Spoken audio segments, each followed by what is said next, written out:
നമസ്കാരം. മലയാളി വാർത്തയിലേക്ക് സ്വാഗതം. വൻ സർപ്രൈസ് പൊട്ടിച്ച് കേന്ദ്രം. കേരളത്തിൽ നിന്നും 2 കേന്ദ്രമന്ത്രിമാരുണ്ടാകും എന്ന ആ സസ്പെൻസിന് ഇപ്പോൾ അന്ത്യമായിരിക്കുകയാണ്. ഒന്ന് സുരേഷ് ഗോപിയാണെന്ന് ഉറപ്പിച്ച കാര്യമായിരുന്നു. രണ്ടാമത് ആരാണ് കേരളത്തിൽ നിന്നും കേന്ദ്രമന്ത്രിയാകുന്നതെന്നത് വലിയ ഒരു ആകാംക്ഷ നിറഞ്ഞ കാര്യം തന്നെയായിരുന്നു. ഇപ്പോൾ ഇതാ ആരാണ് കേരളത്തിൽ നിന്നുള്ള രണ്ടാമത്തെ കേന്ദ്രമന്ത്രി എന്ന കാര്യത്തിൽ വ്യക്തത വന്നിരിക്കുകയാണ്. കേരളത്തിൽ നിന്നും സുരേഷ് ഗോപിക്കൊപ്പം ഒരാൾ കൂടി മൂന്നാം മോദി സർക്കാരിലേക്ക്. മലയാളിയായ ജോർജ് കുര്യനാണ് രണ്ടാമത്തെ കേന്ദ്രമന്ത്രി. BJP സംസ്ഥാന ജനറൽ സെക്രട്ടറി ആയിരുന്നു ജോർജ് കുര്യൻ. നേരത്തെ ദേശീയ ന്യൂനപക്ഷ കമ്മീഷനിൽ വൈസ് ചെയർമാനായിരുന്നു അദ്ദേഹം. BJP ദില്ലി കേന്ദ്ര നേതൃത്വവുമായുള്ള ബന്ധമാണ് ജോർജ് കുര്യൻ ഇത്തരത്തിലൊരു പദവിയിലേക്ക് എത്തിച്ചത്. ക്രിസ്ത്യൻ ന്യൂനപക്ഷ പ്രതിനിധി എന്ന ഒരു രീതിയിൽ കൂടി ജോർജ് കുര്യന് ക്യാബിനറ്റിൽ അംഗത്വം കിട്ടിയിരിക്കുകയാണ്. നേരത്തെ BJP സംസ്ഥാന ഉപാധ്യക്ഷ പദവി അദ്ദേഹം വഹിച്ചിരുന്നു. പുതുപ്പള്ളിയിൽ ഉമ്മൻചാണ്ടിക്കെതിരെ BJP സ്ഥാനാർത്ഥിയായിരുന്നു ജോർജ് കുര്യൻ.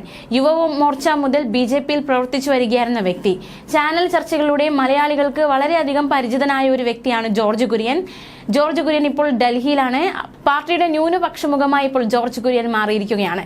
കേരളത്തിൽ മാത്രമല്ല ദേശീയ തലത്തിൽ തന്നെ ക്രിസ്ത്യൻ വിഭാഗങ്ങളെ BJPയിലേക്ക് എത്തിക്കാൻ നിർണായക പ്രവർത്തനങ്ങൾ നടത്തുന്ന ഒരു വ്യക്തി കൂടിയാണ് ജോർജ് കുര്യൻ. എന്തായാലും ആരാണ് രണ്ടാമത്തെ കേന്ദ്രമന്ത്രി എന്ന കാര്യത്തിൽ ഇപ്പോൾ വ്യക്തത വന്നിരിക്കുകയാണ്. ജോർജ് കുര്യനാണ് ആ വ്യക്തി. എന്തായാലും ആ ഒരു ആകാംക്ഷയ്ക്കുമൊക്കെ ഇപ്പോൾ വിരാമം ഇട്ടുകൊണ്ട് ജോർജ് കുര്യൻ എന്ന വ്യക്തിയാണ് കേന്ദ്രമന്ത്രിസഭയിലേക്ക് എത്തുന്ന രണ്ടാമത്തെ മലയാളി എന്ന വിവരം കൂടി പുറത്തു വന്നിരിക്കുകയാണ്. അതേസമയം സുരേഷ് ഗോപിയാണ് ഒരു കേന്ദ്രമന്ത്രി. ടൂറിസമോ സാംസ്കാരികമോ വകുപ്പായിരിക്കും അദ്ദേഹത്തിന് കിട്ടുക. രാഷ്ട്രപതി ഭവൻ ഔദ്യോഗികമായി അദ്ദേഹത്തെ ക്ഷണിച്ചിരിക്കുകയാണ്. ചാർട്ടേഡ് വിമാനത്തിലാകും ഡൽഹിയിലേക്ക് പുറപ്പെടുക അദ്ദേഹം. ഭാര്യ രാധികയ്ക്കൊപ്പം തിരുവനന്തപുരത്ത് നിന്നും ബംഗളൂരുവിലേക്കും അവിടെ നിന്നും കണക്റ്റിംഗ് ഫ്ലൈറ്റിൽ ഡൽഹിയിലേക്കും പോകാനാണ് അദ്ദേഹത്തിന്റെ തീരുമാനം.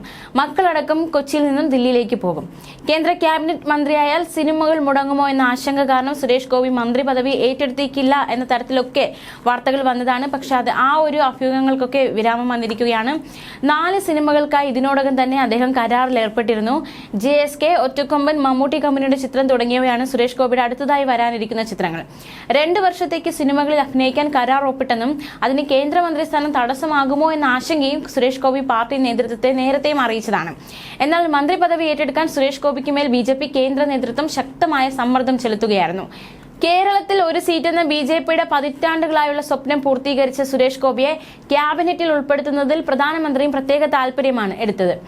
സുരേഷ് ഗോപിക്ക് പുറമെ ആരായിരിക്കും കേരളത്തിൽ നിന്നും ക്യാബിനറ്റിലേക്ക് എത്തുക എന്ന ചർച്ചകളൊക്കെ വളരെ സജീവമായിരുന്നു. രണ്ടാം നരേന്ദ്രമോദി ക്യാബിനറ്റിൽ അംഗങ്ങളായിരുന്ന രാജീവ് ചന്ദ്രശേഖർ, V മുരളീധരൻ എന്നിവരിൽ ആർക്കെങ്കിലും ഒരാൾക്ക് നറുക്ക് വീഴും എന്നായിരുന്നു കരുതിയിരുന്നത്. പക്ഷേ എല്ലാ സസ്പെൻസുകളും എല്ലാ ആകാംക്ഷകൾക്കും വിരാമം ഇട്ട് ഇപ്പോൾ ജോർജ് കുര്യനാണ് ആ ഒരു സ്ഥാനത്തേക്ക് എത്തിയിരിക്കുന്നത്.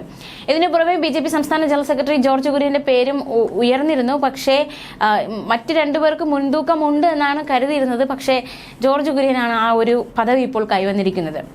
BJP ദേശീയ നേതാക്കൾ ജോർജ് കുര്യനുമായി ചർച്ച നടത്തിയിരുന്നു. ജോർജ് കുര്യൻ ഇപ്പോൾ ഡൽഹിയിൽ തന്നെയുണ്ട്. പാർട്ടിയുടെ ന്യൂനപക്ഷ മുഖമാണ് ജോർജ് കുര്യൻ എന്നതും ഏറ്റവും ശ്രദ്ധേയമായ കാര്യം തന്നെയാണ്. എന്തായാലും ആ സസ്പെൻസിന് വിരാമമായിരിക്കുന്നു. കേന്ദ്രമന്ത്രിമാർ ഇപ്പോൾ കേരളത്തിൽ നിന്നും 2 പേരായിരിക്കുന്നു, സുരേഷ് ഗോപിയും ജോർജ് കുര്യനും. ന്യൂസ് ഡെസ്ക് മലയാളി വാർത്ത.